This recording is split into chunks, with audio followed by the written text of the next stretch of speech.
Bulldozer लेकर नामांकन दाखिल करने पहुंचे भाजपा उम्मीदवार। पश्चिम बंगाल में चुनाव अपनी पूरी रफ्तार पर है। पूर्वी बर्दान जिले के गलसी विधानसभा सीट से भाजपा उम्मीदवार राजू पात्रा मंगलवार को बुलडोजर पर सवार होकर नामांकन दाखिल करने पहुंचे। उनका संदेश स्पष्ट था। चुनाव जीतने पर वे बुलडोजर से अत्याचार, भ्रष्टाचार, माताओं और बहनों के साथ होने वाले उत्पीड़न से लेकर विकास की कमी तक सब कुछ मिटा देंगे। इसके साथ ही वे हिंदुओं के साथ खड़े रहेंगे। अजित पवार के बेटे पर भड़के रोहित पवार। बारामती विधानसभा उपचुनाव को लेकर महाराष्ट्र की राजनीति में बयानबाजी तेज हो गई है। एनसीपी के विधायक रोहित पवार ने सोमवार को पार्थ पवार के उस बयान पर आपत्ति जताई जिसमें उन्होंने कांग्रेस के पतन की बात कही थी। रोहित पवार ने पार्थ को नसीहत देते हुए कहा कि सत्ता में हो या विपक्ष में, इंसान को हमेशा जमीन पर रहना चाहिए और किसी भी पार्टी के लिए पतन जैसे शब्दों का इस्तेमाल करना शोभा नहीं देता।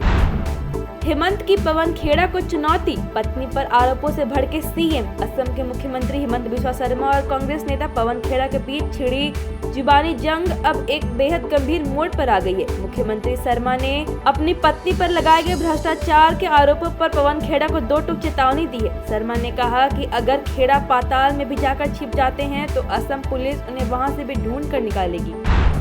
भाजपा सांसद निशिकांत दुबे ने टीएमसी और सीपीएम पर साधा निशाना। पश्चिम बंगाल विधानसभा चुनाव के बीच भाजपा सांसद निशिकांत दुबे ने टीएमसी और सीपीएम पर तीखा हमला करते हुए कहा कि दोनों दलों ने बंगाली गौरव को लगभग खत्म कर दिया है। उन्होंने दावा किया कि इस बार भाजपा चुनाव में पूरी सफाई के साथ जीत हासिल करेगी। पाकिस्तान के रक्षा मंत्री ख्वाजा आसिफ के बयान पर निशिकांत दुबे ने कहा कि यह बयान शायद ममता बनर्जी की मांग पर दिया गया है।